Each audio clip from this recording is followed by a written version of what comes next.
Frederick Richard automatically locked his spot onto the Olympic team. The team was chosen by math, and we discussed the potential of this U.S. team in Paris. For those new here, I'm Kensley, the host of Neutral Deductions, a podcast all about men's gymnastics. This is episode 38, where I break down the U.S. Olympic team selection. This is the Neutral Deductions podcast, men's gymnastic news, coverage, and analysis. Frederick Richard, Brody Malone, Asher Hong, Paul Judah, and Steven Nedorosik are headed to the Olympic Games. Now, there's been some controversy about this selection online, and I don't really understand why. I mean, maybe I do. I think it's likely because people didn't read the selection procedures, and maybe not everyone loves reading selection procedures like I do. But honestly, I don't find this team that controversial.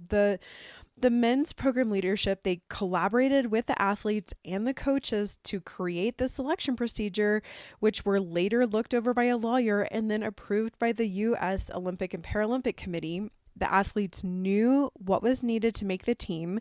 There were literally only 3 options with a few caveats. It was the highest scoring team using all 4 days of data matches the highest scoring team using the best 3 out of 4 days of data. If those two match, those are the team. The next criteria was if the highest scoring team using one of those data sets was 2 points higher than the next highest scoring team, that was going to automatically select the team. And then if neither of those scenarios took place, then it was going to move to discretionary selection. And discretionary selection was always the most likely scenario, but it just so happened that the math worked out to auto-select this team. So there was a highest scoring team according to the criteria stated that would auto-select the team. The selection committee followed that criteria. They approved that selection according to the math. And they literally have now done what people have been asking them to do for years. So I don't think that this is controversial. Now, what I do think is potentially controversial and needs to be improved is the judging. I think the judging system needs a massive overhaul because it was not consistent across the 4 days of competition, particularly on vault. And I've said this from the beginning when the selection criteria came out, and I will say it again. If you're going to select a team by math, you need to make sure the best judges are on the floor, and the best judges were not on the floor. Period. End of story. There is no argument to be made. Now, on that note, a new president of the NGJA, which is the Judging Association, has been elected. That is John Corbett, and he has plans in the works for new judging certification and ways to revamp how judges are chosen. USA Gymnastics has also been looking into this behind the scenes, how judges are selected across all disciplines, not just artistic gymnastics. And I think that we should expect to see some changes in the next Olympic cycle. But I will digress and we will move on to what actually happened at the Olympic trials. So coming into this meet, the highest scoring team using the 2 days of competition at the national championships was Brody Malone, Frederick Richard, Koi Young, Yul Moldauer, and Steven Nedorosik. And truthfully, I thought this was the most likely team to auto-lock their spot. I really thought this was going to be the Olympic team. And so we head into the first day of Olympic trials. Evo's on vault, Stanford and Donnell are on still rings, and Michigan and Yule are on horse. It was a bit worrying, honestly, because the still ring scores that were coming in were a little bit low, not really like out of range or out of the ordinary, but the athletes were scoring lower than they had at nationals. And I really thought that this was going to take both Donnell and Asher out of the running, as rings is such a key event for them. So starting out on horse, like neither Yule nor Frederick really had a great start on horse. Frederick struggled with a dismount, and Yule struggled with a fall, which is just really out of character for Yule. Yule is just like so stoic and typically very consistent on any event. And so when he started with a fall, I thought, oh no, I wonder if something's just like a little bit off for this competition.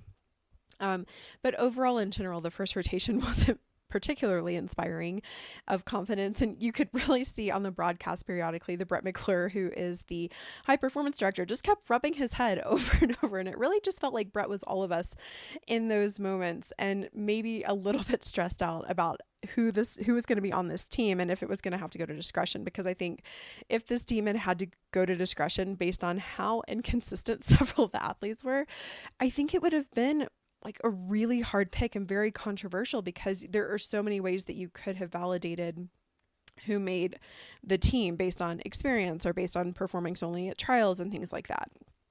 So the second rotation starts and we see a shift in momentum. So Coy Young goes up to vault. He performs a really nice handspring Randy, and Curran Phillips gives a masterclass on parallel bars. Curran really is world class on this event, and having had only one day of competition behind him, because remember he withdrew from day 2 of nationals, it was huge for him to hit vault and then parallel bars back to back in the opener of night 1.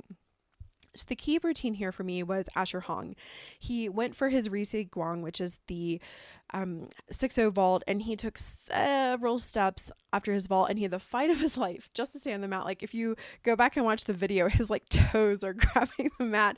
It's almost like he was trying to stay on the balance beam, and he only scored a 14.35 there, which is well below what a lot of the COS 1.5s were scoring. And I was like, I think Asher is out of it. I really don't think that he can get this automatically locked spot. Nothing disastrous happened in the 4th rotation.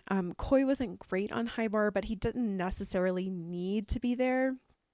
Frederick tied Yul Moldar on parallel bars. They both went 15, which was really, really strong for them, especially because Frederick had said coming into this meet that he had wanted to win. He wanted to beat Brody. He wanted to get the automatically locked spot, and he needed to have that 3rd event so that he could get the automatically locked spot.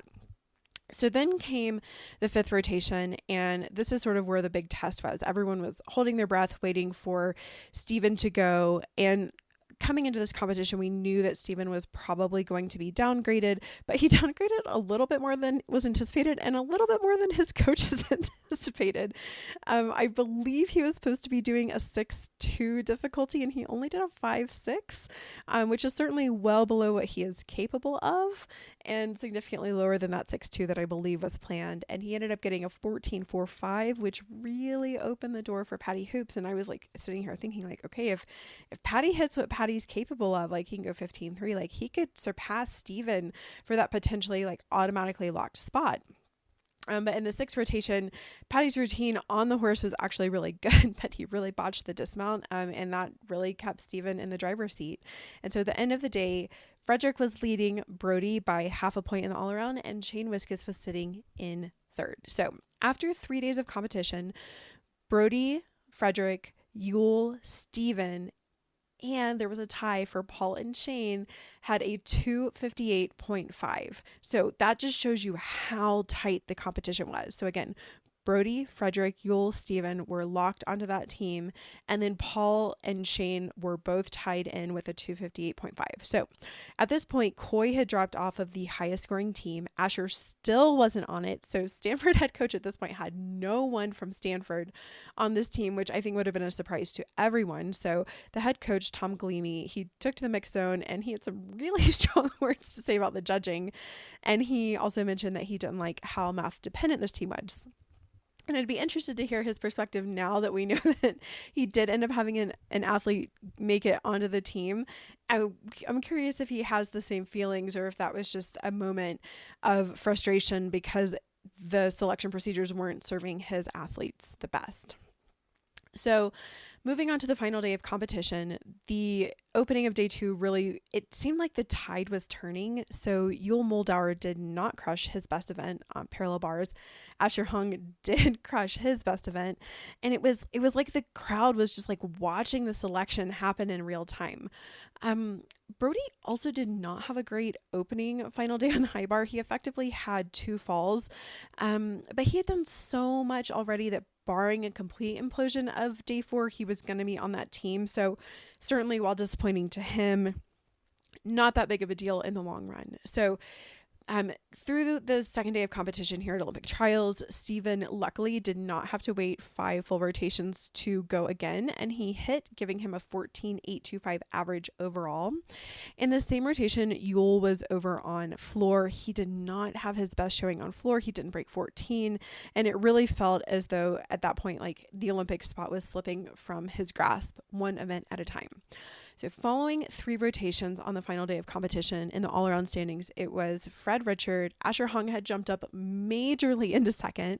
Brody Malone was sitting in 3rd, followed by Shane Wiskus and Paul Judah. So the next couple of rotations happen, and Paul Juda continues to keep routines on horse. He got a 14.25, and he's really lucky that he is decent on horse when some of the all-arounders who ended up placing better than him are not. Yule again struggled here, got a 12 on horse, and as I mentioned, it just kind of seemed like with every event, it just sort of seemed to slip away from his grasp. Shane Wiskus was masterful over these 2 days. He ended up finishing third in the all-around, and you could really see with his performance on floor that he really thought that he had done enough. And I can imagine being on the floor, seeing that you're third in the all-around and hearing the home crowd behind you and thinking, for sure, you are in. And then, of course, he was named as a traveling alternate, and understandably, he was extremely disappointed, and he wrote this long post on Instagram describing the roller coaster of thinking you'd done enough to finding out that you hadn't. And I would highly recommend going and reading it because it brings an eye-opening perspective to the position of the traveling alternates. So unlike the athletes who didn't know that they had made it and had to wait, I actually knew really quickly who the team was going to be, because my fantastic husband was at home running scores and putting in all of the data, and he was texting me that the team had been auto-locked. And what's really, really interesting is that assuming that our numbers are correct, the team would have been named according to both criteria 1 and criteria 2. So I'll wait until the official USA Gymnastics data comes out to officially confirm that. But I believe that both the day 4 team and the day 3 team were exactly the same. So that auto-locked the spot. And then that same team, with only using the 3 best scores, was over 2 points higher than using the 4-day score. So it would have actually locked the team with that criteria as well, which I'm pretty surprised about. The traveling replacement alternates are Coy Young and Shane Wiskus, and then the non-traveling replacement athletes are Donnell Wittenberg, Yule Moldauer, and Patty Hoops. And I do want to spend a moment just talking about Donnell Wittenberg. He really had the meet of his life as well, day 4, and you could just see the emotion. He had a monster floor set, and when he landed, the crowd gave him the standing ovation, and he just grabbed his head, and you could just see that he knew that he had put on a great routine. But I think maybe some of his earlier performances or how they were scored potentially kept him from being on that team. Now, I did ask on Instagram if there were any questions about what had happened, and y'all sent in a ton of questions, so I won't be able to get to quite all of them, but these were some of the ones that were repeated throughout. So the first question was, discuss the strategy for qualifications and team finals. So I love this question, and the strategy for a team with a 1 eventer is actually pretty easy for qualifications. So barring injury, Brody and Frederick and Paul will do the all-around in qualification. So it's not that I expect Paul to necessarily make the all-around final over Brody or Frederick, but you certainly aren't going to want to put up Asher on pommel horse over Paul. And then, of course, that's the only event Steven does, so he's got to do it. And so if you want that 4th score, then you're going to put Paul there. And then, of course, Steven doesn't do the rest of the events, so by default, Paul is going to do all around in qualifications. So what I expect for team final for the lineups, I think Asher, Paul, and Frederick will do floor. I think Paul, Brody, and Steven will do pommel horse. I think for still rings, they'll use Frederick, Brody, and Asher. For vault, I think probably Paul, Brody, and Asher. So for that first spot, it's a little bit unclear between, I think Frederick and Paul, but Paul's just a little bit cleaner. And so I think that's where they'll go. And I think maybe they'll give Frederick that little bit to rest so that no one has to do all around. And then parallel bar is Brody, Asher, and Frederick. And then high bar, Paul, Frederick, Brody. The next question was, what is your team prediction for team and individual medals? So the team 100% should be on the podium just based on D scores and what this team is capable of. Bronze is the most likely. Silver is possible if they are perfect and China messes up. I think probably 2 individual medals. There's certainly a chance for more. So Brody or Frederick are going to be likely to challenge for that all-around bronze, but the race for bronze is really, really tight. You've got people like Oka Shinaska in there, Milad Karimi, like so many athletes. The second all-arounder from China, whoever they use, and probably Xiao Rutung. I mean, it's going to be really, really tight. But they are certainly in that conversation. They're both in that conversation for a high bar medal, and then Steven for pommel horse. And then I think they'll probably make several other finals. I think if Asher decides to throw in the cause 1.5, he probably can make vault finals, but probably not in the conversation for a medal. Frederick made floor finals last year. I think he's probably in the conversation there. Asher could get into that parallel bar final again. Honestly, Brody or Frederick too. So there could be an American in that final as well. But I think probably 2 individual medals across those different scenarios is most likely. What do you think the team would have been if auto selection hadn't kicked in? This is really tough because now that I've seen the data, they would have had to go really, really far down the list to not get a one eventer on the team. And I think that would have been pretty hard to justify. I stand by that. I think the selection committee did not want a one event athlete on this team. I think probably sub Coy for Steven just because of having another 5-6 vault plus the pommel horse potential would have been good. I don't know. I still think maybe they would have considered putting someone like Curran on the team just because of his parallel bars and how consistent they have been this year, but I really think probably Coy over Steven would have been the most likely difference had it gone to discretionary. What was the second highest scoring team? So for the 4-night average, it was actually the same team sub Shane for Paul. So Brody, Frederick, Asher, Steven, and Shane. And then for the 3-night average, it was Brody, Frederick, Yule, Steven, and Paul. So sub Yule for Asher. So really, really tight there at the top. The next question was, do you think they should have taken Yule instead of Asher? No, because the team was auto-selected. But if it went to discretion, Yule's a little bit of a safer option than Asher. So Asher's a bit of a wild card. I would say Yule's day 4 was extremely uncharacteristic of him. And Asher's vault when he hits is invaluable, but Yule's floor is really clutch. And I just think he's a little bit, again, of a safer option. But overall, no, because it went to the math, and I think Asher won his spot fair and square. Will there be changes to how the team is selected for 2028?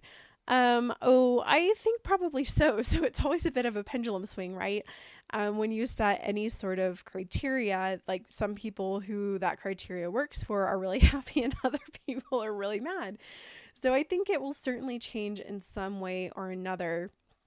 But I think that they are just going to have to wait and see how this team plays out. So if this team isn't on the podium because Steven bombs in finals like he did in 2022, I can almost guarantee that team for 2028 will be all arounders, and they will write those selection criteria like in that way. But if he comes through and the rest of the team does their job, there should be no problem with them medaling. And I think that they'll probably have a very similar criteria with some tweaks here and there. Okay, the next question is, why wasn't Shane Wiskus in the 5, but Steven was? So it's because Shane was not in either of the top scoring team scenarios, and Steven was in both of them. So the team auto-locked because it was the same 5 athletes in both the team using all 4 days of data and the team using just the best 3 days of data. I would love to be reminded of all of Steven's international experience. Okay. So Steven has had 8 international assignments. He has had 4 World Cups. He won 2 of them. So he won the 2024 Baku World Cup earlier this year, and also that 2020 Melbourne World Cup. He placed 6th in Doha in 2019 and 8th in Cottbus the same year. He has had 2 World Championship team assignments. So he became world champion on pommel horse in 2021. That was an individual world championships. And then he was on the team in 2022, and he made finals at that event. He did not perform particularly well in the team final. I would say almost disastrously bad, and he did not perform the routine that was intended. And this is one of the main concerns about Steven on the team, is he seemingly struggles to remember his routines and has various D scores all over the place, many of which are unintended. He competed at Pan Am Games last year where I think he fell in team final. He still did make the pommel horse final, but he struggled in event finals as well. And then he was at one university games where he did not make the finals. Okay, the next question is, what are your honest thoughts about how the team and selection criteria panned out? So I don't think it's quite as bad as everyone is making it out to be online. I personally probably wouldn't choose a one eventer for the team unless they have the hit rate of like a Liu Young on still rings. But I'm really happy that the men's program set a criteria and they followed it, and Steven earned his spot. I think it's entirely possible that other athletes would have been chosen had the judging been more consistent, maybe not necessarily over Steven, because a lot of the top all-arounders didn't do very well on pommel horse, and he did enough better that he was in basically all of the highest team scoring scenarios. But I would need to go back and like actually sort of run some numbers for some of the other bubble athletes. I honestly was a little bit confused as to why they chose to use 4 days of competition after the success of last year's Worlds, where they only used 2 days of data to select that team that won bronze. It was the first team that won bronze since 2014. And so I met with Brett McClure at the Media Summit, and I asked him like why they chose to use 4 days of competition instead of 2. And he said that the athletes wanted more consistency. And you have to respect that if that's what the athletes wanted and that's what the selection committee gave them, that's how they were going to proceed with choosing this team. So I thought Brett was very wise when he mentioned that there are positives and negatives to both systems. So if you choose only 2 days of competitions, like let's say that they had only chosen to use the team in Olympic trials, it gives athletes a shorter period that they have to peak, so they didn't have to peak for nationals and Olympic trials and the Olympic Games. But if you give them a longer period for selection, such as they did this year with nationals and Olympic trials, it can show more consistency. Okay, the next question. What D score do you think Steven will go for? Oh my gosh, there's so many questions about Steven today. Okay, so looking back at 2022 and 2023 World Championships, I did get some information on finals. So some athlete used a 5.8 D score to make it into finals in 2022. But in 2023, to make it into finals, a 6.1 D score was the lowest D score used. The qualifying score to get into finals in 2022 was a 14.366 and a 14.6 in 2023. So those are both really easy scores for Steven to achieve. So I believe his intended routine is a 6.2 D score. My guess is that he tries a 6.2 in qualifications, especially if that's going well in practice. That will be also the intended D score for team finals. But if it's not going well in finals, then he'll drop it to like a 5.8 or 5.9. Then assuming he makes finals, I say he does whatever the heck he wants. I believe that Brett McClure and Psych Caesar, so Brett McClure is the high performance director, Psych Caesar is his personal coach, will have a lot of control over the D score that will be used in team finals, just because of how badly the US wants that bronze medal. And like Steven does have a 0% hit rate in international team finals. And it's hard to say why that is. Is it fatigue from having to do more competitions? Is it that he's not a team player? I genuinely don't know, but like that is just the reality of what we're looking at. And so I think that they're going to say like, hey, based on this past history, like we really want to make sure that you can put up a respectable score. Here's the D score and here's the routine that we feel most comfortable with you doing in team finals. But then assuming he makes event finals, I think he should shoot for the moon because his chances for medaling are really good. In fact, it's possible he leaves the games as the most decorated American male gymnast. Like it's very possible that he walks away with a bronze in the team final and gold on pommel horse, and no one else will be able to match that. I mean, that's incredibly likely. Final question. How do you think the team stacks up against Great Britain, Ukraine, and Canada? So Brett McClure said that Japan is sitting around a 110 in D score. China is around a 108.4. The US is around a 106.4. Ukraine's around a 104 and Great Britain a 102. So I think the US should be heavy favorites for bronze, but the Ukrainian team is certainly hungry. Remember, they are fighting a war with Russia still, and Russia is not going to be present at these games in artistic gymnastics. So it would be really silly, in my opinion, to undermine their strength and their determination just because they're a little bit behind in D score.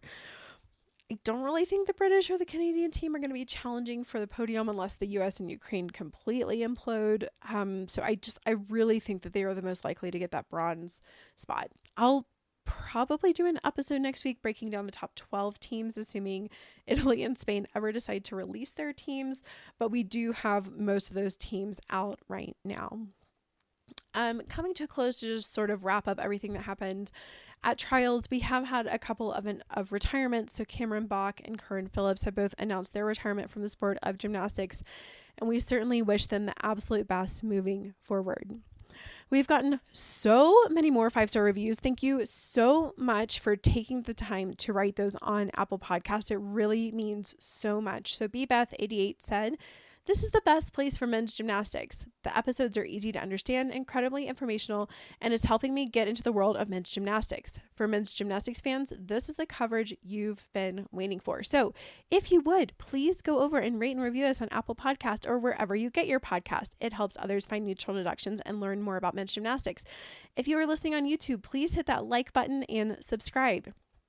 If you would like to help bring more live men's gymnastics coverage to life, please consider donating. A massive thank you to those who have donated in this past week. We are entirely listener supported, and at this point, even $10 helps us cover a meal. The PayPal link is in every show note and at the bottom of every article on neutraldeductions.com. You can donate via PayPal or Stripe. If you have any questions, comments, or insider tips, you can email us at neutraldeductions@gmail.com. That's all for this week. We'll see you next time.